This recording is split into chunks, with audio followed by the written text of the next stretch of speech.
2 veíamos los primeros 3 pasajes, los primeros 3 versículos, donde se nos hablaba de la condición del hombre antes de llegar a Cristo. ¿Cómo era que nosotros nos encontrábamos?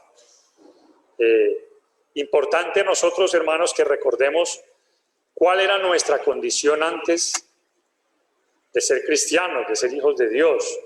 ¿Por qué? Porque de la misma manera vamos a valorar lo que ahora tenemos.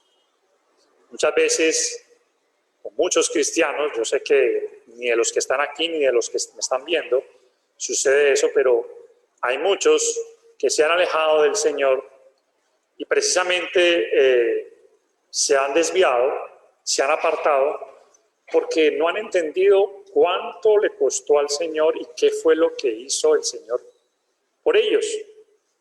Pero cuando nosotros, hermanos, sentimos que fue muy alto el precio que tuvo que pagar nuestro Señor, cuando nosotros, hermanos, sabemos en qué condición nosotros nos encontrábamos antes de llegar a Cristo, en la deplorable condición, en una muerte espiritual, en una lejanía completa, en una división completa, en un muro que había frente a nosotros que no nos permitía tener comunión con Dios.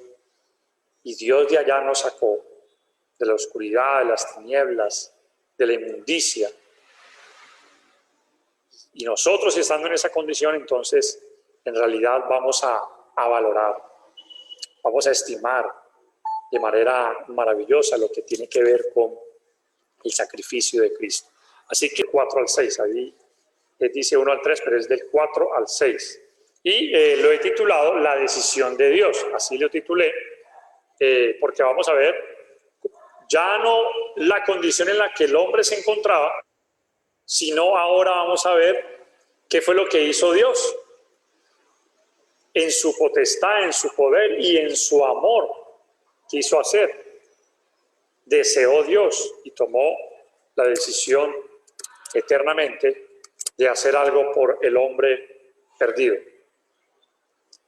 Y entonces, como les decía, Dios nos ha mostrado esa condición deplorable que nosotros teníamos antes de ser cristianos.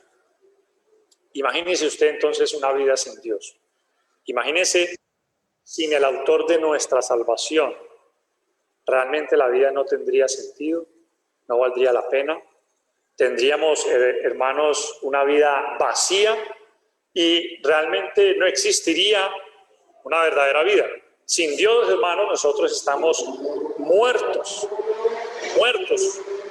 Y eso es precisamente lo que dice Efesios 2, del 1 al 3. Estábamos muertos en nuestros delitos y pecados. Solo en Jesús existe la esperanza y nuestro verdadero propósito, nuestro verdadero sentido para nuestra existencia, para esta vida. Y verdaderamente en Cristo es que podemos estar completamente seguros que estamos completos y estamos vivos. Y hoy vamos a ver, hermanos, entonces, toda la profundidad del amor de Dios para con nosotros. Vamos a ver, hermanos, donde en el versículo 4, abramos la palabra en Efesios capítulo 2, versículo 4. Ahí vamos a encontrar entonces,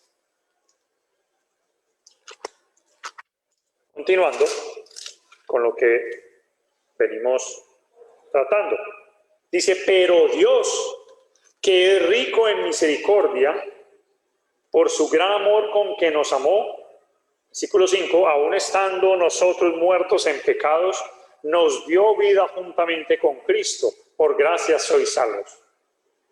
Y juntamente con Él nos resucitó, y asimismo nos hizo sentar en los lugares celestiales con Cristo Jesús. Vamos a ver el primer pasaje. Pero Dios, que es rico en misericordia, por su gran amor que nos amó, con que nos amó. Versículo entonces 4. Lo que antecede o los versículos primeros hablaron pues de la condición del hombre, pero dice, pero Dios. Entonces lo primero que debemos entender, hermanos, en este pasaje es que Dios nos buscó a nosotros. Nosotros no buscamos a Dios. Dios nos buscó a nosotros. Él tomó la decisión, viendo al hombre muerto, viendo al hombre separado, viendo al hombre en su muerte, en su condición deplorable. Dios decidió, hermanos, buscarnos a nosotros. Y eso, hermanos, es una gran muestra del amor de Dios. Aún teniendo en cuenta, hermanos, que Dios es un Dios santo, que Dios es un Dios perfecto, que no hay en él relación alguna con el pecado, con la inmundicia, con la maldad, y Dios quiso buscarnos a nosotros. Y a veces, hermanos, nosotros nos resistimos a esta verdad, al hecho de que Dios nos buscó, al hecho de que Dios ha hecho todo por nosotros. ¿Y por qué nos resistimos, hermanos? Porque el hombre hoy en día busca en su orgullo hacer algo para poder justificarse delante de Dios. El hombre desea poner algo. El hombre desea obrar algo para que pueda ser justo delante de Dios, sabiendo que fue Dios quien lo hizo todo. Por eso digo que muchas veces nos resistimos a esta verdad. Muchas personas se resisten por su orgullo de no querer recibir. Usted ha visto, yo no sé si usted conoce, yo conozco varias personas que no les gusta recibir nada. ¿Ha visto esas personas? Que alguien les quiere regalar algo. No. ¿Alguien les quiere dar algo? No. Yo no, muchas gracias, no. Hay personas así, ¿no? ¿Sí las conocí? ¿Sí las ha visto? ¿Cómo se llama eso? Orgullo, ¿no? No quieren recibir regalos. No quieren aceptar dádivas o regalos de parte de alguien. Y muchas veces pasa así con Dios. Nosotros como que nos resistimos a la verdad que Dios dice aquí. Dios fue el que tomó la decisión de buscarnos a nosotros, porque nuestro orgullo nos lleva a resistirnos a buscar, a aceptar la gracia de Dios. Y es por eso que hay muchas religiones que buscan simplemente justificarse a través de las obras, a través de lo que puedan hacer, a través de lo que ellos puedan alcanzar, de cuánta vida moral puedan llegar a tener, de cuántas obras puedan hacer. Y en cierta ocasión, en Lucas capítulo 5, versículo 8, vemos cómo Jesús, después de hacer un milagro y de mirar y de escoger a los discípulos, una de las cosas que Pedro le dijo a Jesús cuando vio Pedro a Jesús fue que le dijo: apártate de mí, Señor, porque soy hombre pecador. El hombre se resiste a aceptar la gracia de Dios. Y ese tema, hoy no vamos a ver lo de la salvación por gracia, porque no hay que tener más amplitud en el tema, y hoy no lo veremos. Pero cuando lleguemos a esos pasajes que hablan allí de Efesios 2, vamos a ver, hermanos, de que nada de lo que nosotros tenemos o de lo que hemos recibido por Dios ha sido por nosotros. Todo es por la gracia divina de Dios. Y a veces somos como Pedro: apártate de mí, Señor. No queremos aceptar el regalo inmerecido, obviamente, de parte de Dios. Y por eso nos resistimos a Él. Nos resistimos a la gracia de Dios. Pero también, hermanos, allí el pasaje nos dice algo también muy interesante. Bueno, Dios quiere que nosotros aceptemos su regalo y nos dispongamos a recibirlo. Hay una parábola que ustedes la conocen, la parábola del hijo pródigo, ¿cierto? La hemos leído todos en Lucas capítulo 15. Vamos a leer un versículo de esa parábola. ¿Recuerdan? El hijo menor que se fue de su casa, le pidió la parte de su herencia a su padre, se fue de su casa y vivió perdidamente con lo que le dio el papá y luego empezó a padecer necesidad, luego de acordarse de que, bueno, tenía tantas cosas en la casa de su padre, dijo, bueno, yo no quiero vivir más así, y el hombre se arrepintió, volvió a su casa y el padre lo recibió. En Lucas capítulo 15, el primer pasaje, hermano, bien pueda, Lucas 15, 20, ¿cómo dice, hermano? Amén. Lucas 15:20. Y levantándose vino a su padre, y cuando aún estaba lejos, lo vio su padre, y fue movido a misericordia, y corrió, y se echó sobre su cuello, y le besó. Amén. Todos conocemos la historia del hijo pródigo, ¿cierto? La hemos leído. Pero mira ahí la decisión de quién fue. El padre no estaba dentro de la casa, él estaba allí esperándolo. Y cuando lo vio de lejos, fue que corrió hacia él, no el hijo hacia el padre. Corrió el padre hacia él, se echó sobre su cuello, le besó, y ya conocemos la historia de lo que siguió, ¿no? Luego le preparó una gran fiesta, hizo y se gozó con toda su familia y sus servidores, y mató el becerro más gordo y todo lo demás. Pero fue el padre el que fue y lo buscó. Ahora el hijo tuvo que venir, pero fue el padre quien, viéndolo lejos, corrió hacia él. Hermanos, eso ha hecho Dios con nosotros. No nos resistamos al amor y a la bondad y a la misericordia que Dios ha tenido, y a la gracia que Dios ha tenido para con nosotros. No nos resistamos a eso, al hecho de que Dios nos haya buscado a nosotros. Y ahí entonces vemos uno de los atributos de Dios, que Dios, ya lo habíamos hablado en una clase o dos clases pasadas, donde veíamos que Dios es un Dios de ira, que se enoja, pero que también, dice aquí el pasaje, es rico en misericordia. Dios no es un Dios solamente de ira, sino también un Dios de misericordia. Y este martes nuestro hermano Cristian lo hablaba en la reflexión de la mañana, la misericordia. ¿Qué es la misericordia, hermanos? Nuestro hermano lo decía, ¿no? Es esa compasión que Dios tuvo o que siente por nosotros al vernos a nosotros perdidos, alejados y en la completa oscuridad. La palabra misericordia es la palabra compuesta por dos palabras. La palabra mísero, que lo está viendo allí en la presentación, y es la palabra cordia. Mísero viene de miseria y cordia viene de corazón, que en realidad, juntando estas dos frases, significa dolor del corazón. Es la misericordia. Es decir, que Dios sintió compasión, sintió dolor en su corazón por todos nosotros. Pero hermanos, y nuestro hermano lo decía también el martes, ¿no? Voy a tomar mucho de sus palabras. La misericordia no se mide simplemente como un sentimiento de compasión y no más.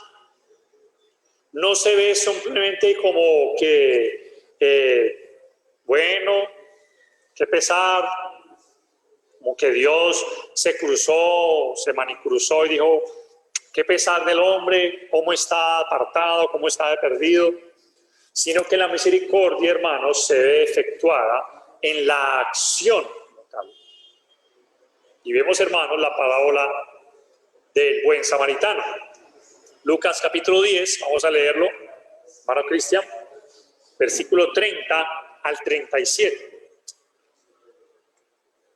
Amén. Dice la palabra de Dios. Respondiendo a Jesús, dijo: un hombre descendía de Jerusalén a Jericó y cayó en manos de ladrones, los cuales le despojaron, hiriéndole, se fueron, dejándole medio muerto. Aconteció que descendió un sacerdote por aquel camino y viéndole pasó de largo. Asimismo, un levita, llegando cerca de aquel lugar, y viéndole pasó de largo. Pero un samaritano que iba de camino vino cerca de él, y viéndole fue movido a misericordia. Y acercándose, vendó sus heridas, echándoles aceite y vino, y poniéndole en su cabalgadura, lo llevó al mesón y cuidó de él. Otro día, al partir, sacó 2 denarios y los dio al mesonero, y le dijo: cuídame, y todo lo que gastes de más, yo te lo pagaré cuando regrese. ¿Quién pues de estos 3 te parece que fue el prójimo del que cayó en manos de los ladrones? Él le dijo: el que usó de misericordia con él. Entonces Jesús le dijo: ve y haz tú lo mismo. Ahí vemos un claro ejemplo de lo que es verdadera misericordia. No es simplemente un sentimiento de compasión, sino que se ve efectuada por medio de la acción. Y aquí vemos al samaritano realmente accionando la misericordia. Precisamente eso fue lo que Dios hizo. Dios no se quedó manicruzado viendo cómo el hombre se perdía, sino que realmente se remangó y dijo: bueno, voy a hacer algo por el hombre en este fracaso espiritual que está el hombre, en esta condición tan paupérrima, muerto. Y Dios decidió, es rico en misericordia. ¿Sí? Ese es el gran Dios en el cual usted y yo hemos creído, hermanos. Un Dios de misericordia. Dice la Biblia, vamos a leer este otro pasaje, en Lamentaciones, ¿sí? Lamentaciones, hermano Abel, capítulo 3, versículo 22 y 23. Lamentaciones está después del libro de Jeremías, para los que de pronto... Lamentaciones, capítulo 3, versículo 22 y 23.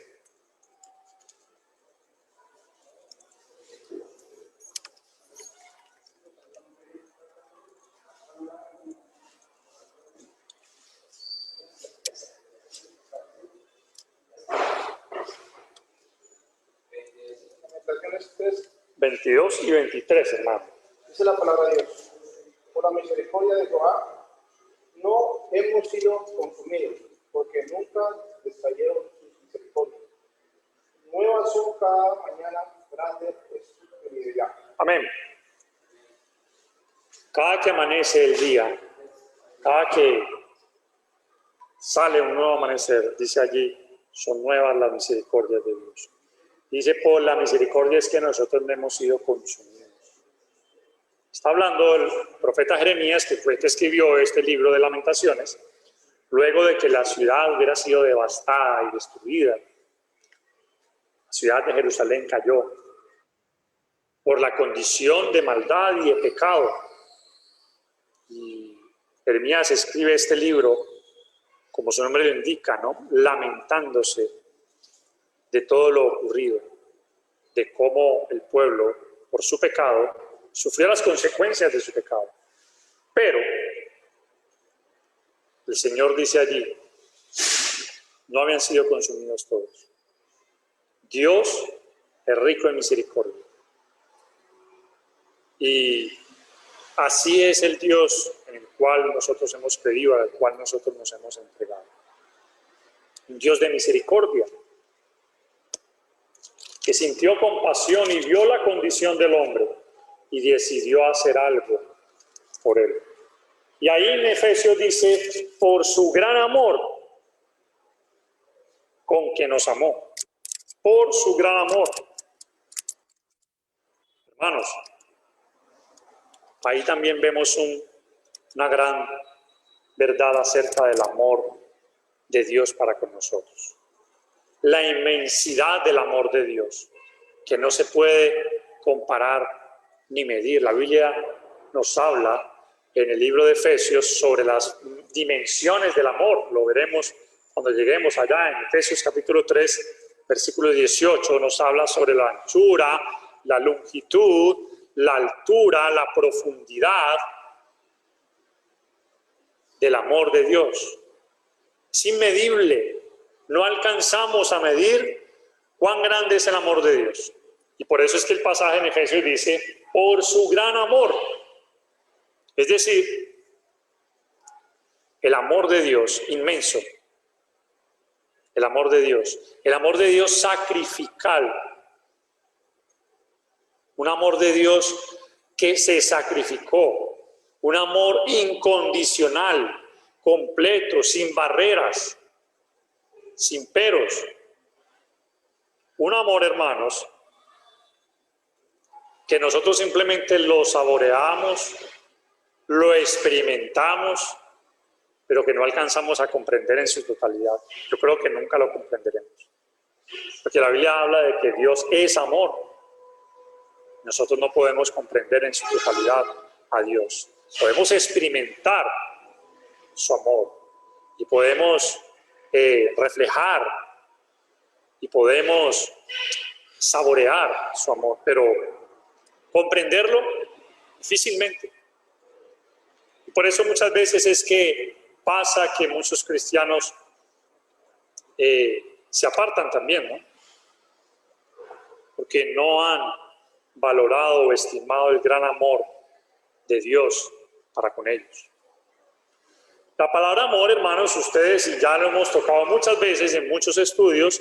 Ahí la palabra amor es la palabra ágape en el griego. Porque los griegos tenían varias palabras para describir el amor eros, el amor fileo, el estorge. Pero aquí la palabra es la palabra ágape, que es el amor de la voluntad, amor ágape. El amor de la voluntad. El resultado de la decisión de Dios, un resultado deliberado de Dios de amar. Es el amor que busca el bien del otro, que es incondicional, independiente de las circunstancias. Así amamos nosotros, ¿cierto? Así es que amamos nosotros también. Así amamos a las personas. Incondicionalmente. Ese amor no depende, ese amor ágape no depende del otro para amar. Es decir, yo amo a la persona sin que la persona tenga que amarme a mí. Y esa fue una de las cosas que Dios hizo para con nosotros. Mostró su gran amor porque nos amó a nosotros siendo nosotros enemigos de Él. No estando nosotros en amistad con Él. Dice Romanos 5 que nosotros hemos recibido el amor de Dios, ha sido derramado en nuestros corazones, en que siendo aún enemigos, Cristo murió por nosotros. Siendo aún enemigos. Entonces miremos y tratemos, hermanos, no digo que lo comprendamos porque tal vez no lo podremos comprender en su totalidad, pero veamos la grandeza del amor de Dios, un amor incondicional, un amor que va hacia todos y no solo a los amigos, ¿no? Porque es que nosotros amamos al que nos cae bien, nosotros amamos al que nos hace favores, nosotros amamos al que nos ama a nosotros. Pues si me ama, yo te amo, pero si no me ama, no te amo. Como lo decía una vez en cierta ocasión, creo que en unas convivencias que tuvimos, nosotros amamos con el amor de la reacción y no con el amor de la acción, porque nosotros somos reactivos al amor, es decir, reaccionamos cuando alguien nos hace algo bueno, reaccionamos con amor, pero estamos dispuestos a amar aún en medio de las no acciones del otro, ¿sí? Ese es el amor que Dios nos muestra aquí, el amor ágape, un amor que no depende del otro, no depende del amor del otro para amar. Y ese gran amor que dice allí el pasaje en Efesios 4, ese gran amor fue con el que nos amó nuestro Señor a cada uno de nosotros, ¿sí? ese gran amor. De manera que el versículo 4 nos da unas grandes verdades importantes para nuestras vidas. En Efesios capítulo 2, versículo 5 dice, entonces continúa diciendo el Espíritu Santo, pero Dios, que es rico en misericordia por su gran amor con que nos amó, aún estando nosotros muertos en pecados. Ya vimos, hermanos, entonces la condición en la que nosotros nos encontrábamos antes de entrar en Cristo, muertos, recordemos, hermanos, es separados de Dios. Y ahora, hermanos, nosotros tenemos ahora vida, nos dio vida juntamente con Cristo. Por gracia soy salvo. No vamos a estudiar la parte todavía de la salvación por gracia. Vamos solamente a estudiar la primera parte, esta primera parte del pasaje donde dice que nos dio vida juntamente con Cristo. Hermanos, como ya lo estamos estudiando, estamos aprendiendo el día domingo acerca de la vida, el significado de la vida y cómo Dios, Jesús mismo, Él dice que Él es la vida, hermanos, espiritual. Nosotros ahora estamos vivos físicamente, pero antes de entrar en Cristo estábamos muertos, porque el pasaje dice que nos dio vida, no simplemente vida física. Porque hay muchos que andan por las calles y son como la película, ¿no? Los muertos vivientes. Viven físicamente, pero en realidad están muertos. Andan en esta vida, pero en realidad están muertos. Hacen cosas de esta vida, pero están muertos. Y no tienen vida. Nosotros, hermanos, también estábamos así. Estábamos muertos. Pero Dios, en su gran amor, en su misericordia grande y rica, nos dio vida, nos devolvió, hermanos, a la vida porque estábamos muertos. El cristiano, hermanos, ha dejado de estar excluido de la presencia de Dios para ahora estar en Cristo y con Cristo. Ya no está muerto, ¿sí?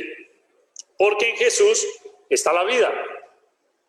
Si usted y yo entendemos que la vida en realidad tiene significado es cuando estamos en Cristo, vamos a entender y vamos a darle poca relevancia a las cosas de esta vida.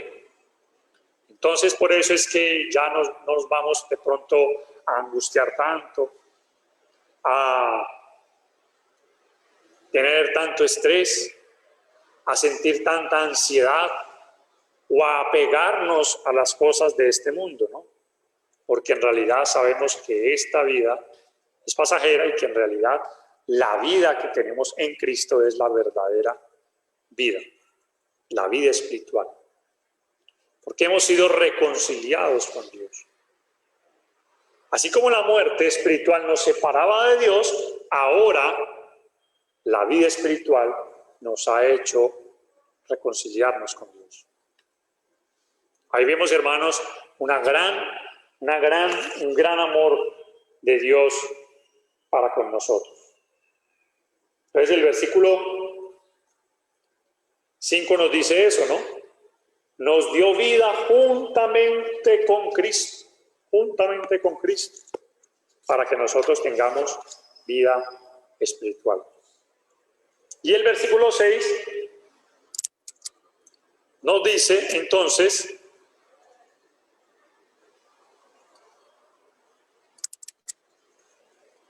y juntamente con Él nos resucitó. Juntamente con Él nos resucitó. Y asimismo nos hizo sentar en los lugares celestiales con Cristo Jesús. Aquí vemos el Evangelio, hermanos. ¿Por qué? Porque cuando el hombre llega a Dios, Dios lo busca y lo atrae por medio del Evangelio y le da ese regalo divino de la salvación.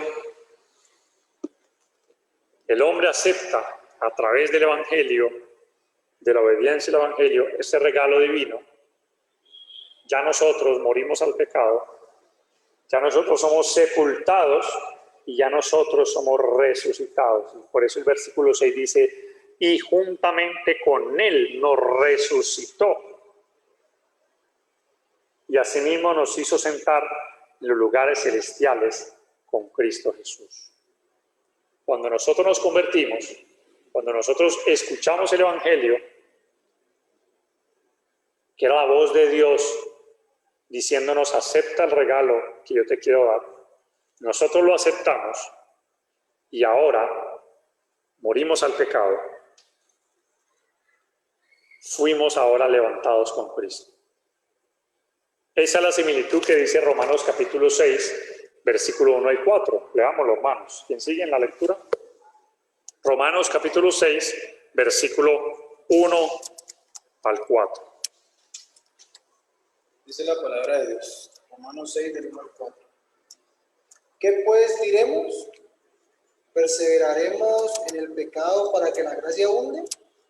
En ninguna manera, porque los que hemos muerto al pecado, ¿cómo viviremos aún en él? ¿O no sabéis que todos los que hemos sido bautizados en Cristo Jesús, hemos sido bautizados en su muerte? Porque somos sepultados juntamente con él para muerte por el bautismo, a fin de que como Cristo resucitó de los muertos por la gloria del Padre, así también nosotros andemos en vida nueva.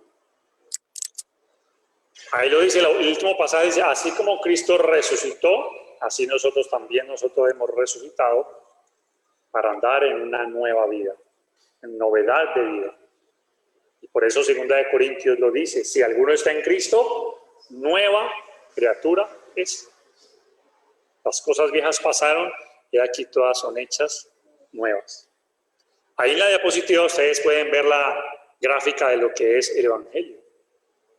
Los que nos bautizamos, morimos así como Cristo murió. Y cuando bajamos a las aguas, somos sepultados como Jesús fue sepultado. Y cuando subimos del agua, resucitamos así como Cristo resucitó. Todos los que hemos sido bautizados en Cristo Jesús, hemos sido bautizados en su muerte. Hemos sido bautizados en su sepultura. Hemos sido resucitados así como Cristo resucitó.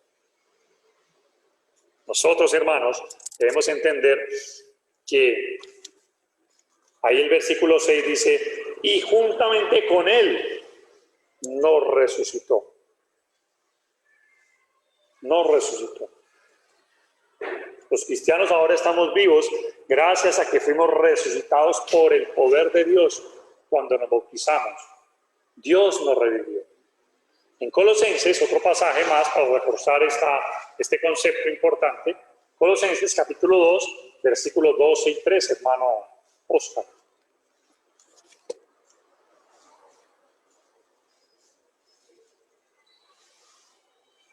Amén, hermano, dice la palabra de Dios. Colosenses capítulo 2, versículos 12 y 13.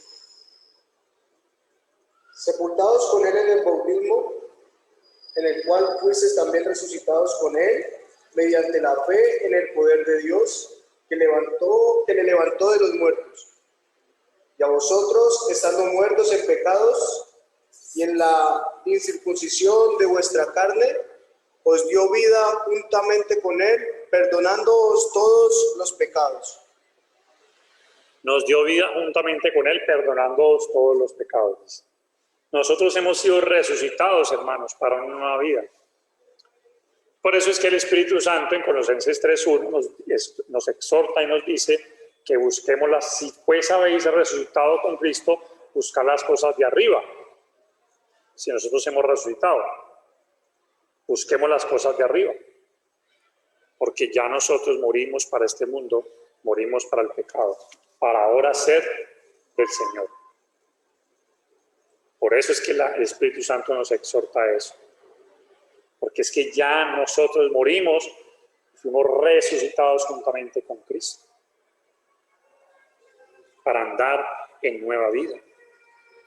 Pero termina el pasaje, el versículo 6, donde también nos dice, y asimismo, y esa frase asimismo es De la misma manera, con la misma calidad con la que vemos el versículo anterior, es decir, que fuimos resucitados, que Dios nos resucitó y fuimos revividos, de la misma manera, ahora también nosotros, dice, nos hizo sentar en los lugares celestiales con Cristo Jesús.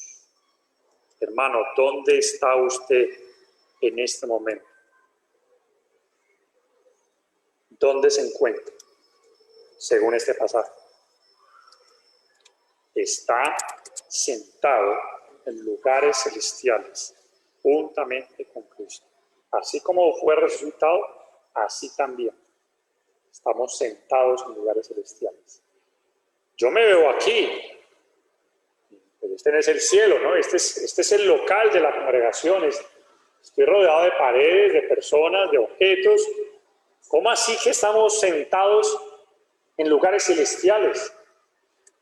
Hermanos, espiritualmente, el cristiano está en los lugares celestiales juntamente con Cristo. Usted no puede percibir eso con los sentidos. Usted no puede ver eso físicamente. Pero usted y yo sabemos que estamos allí sentados en los lugares celestiales, juntamente con Cristo. Ese es nuestro hábitat, ¿no? ¿Han escuchado esa palabra? Ecológico. El hábitat. El hábitat es donde viven las criaturas y donde se desarrollan y donde, si se les saca de ese hábitat, posiblemente muera. Por ejemplo, el oso polar debe vivir en los polos. Ese es su hábitat. ¿Sí? El tigre o el león debe vivir en las selvas, en las sabanas. Y así cada especie, cada animal tiene su hábitat. Bueno, en el sentido espiritual, nuestro hábitat es el cielo. Estamos en lugares celestiales. Y aunque estamos físicamente aquí, y aunque estamos corporalmente en este estuche temporal, pasajero y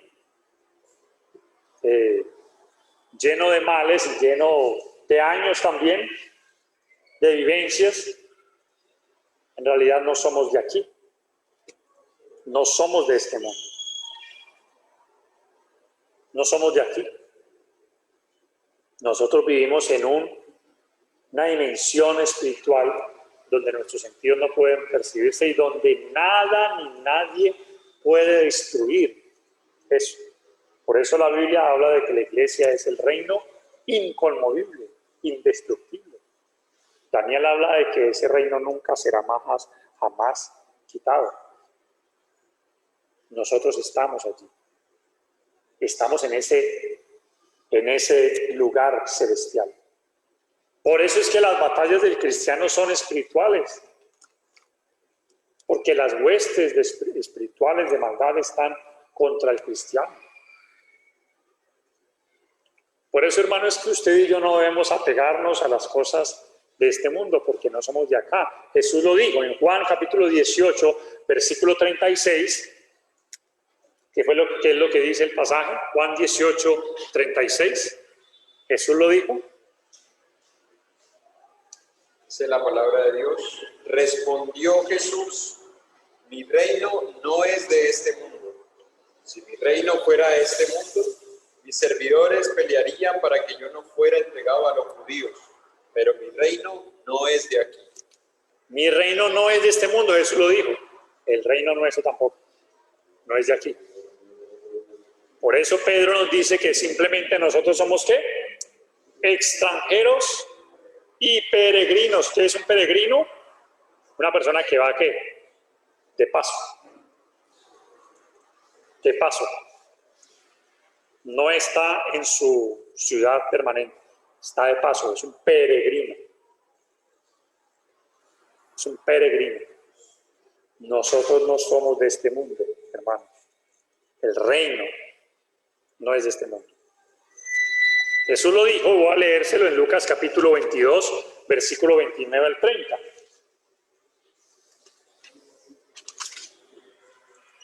Yo pues os asigno un reino como mi Padre me lo asignó a mí, para que comáis y bebáis a mi mesa en mi reino, y os sentéis en tronos juzgando a las 12 tribus de Israel.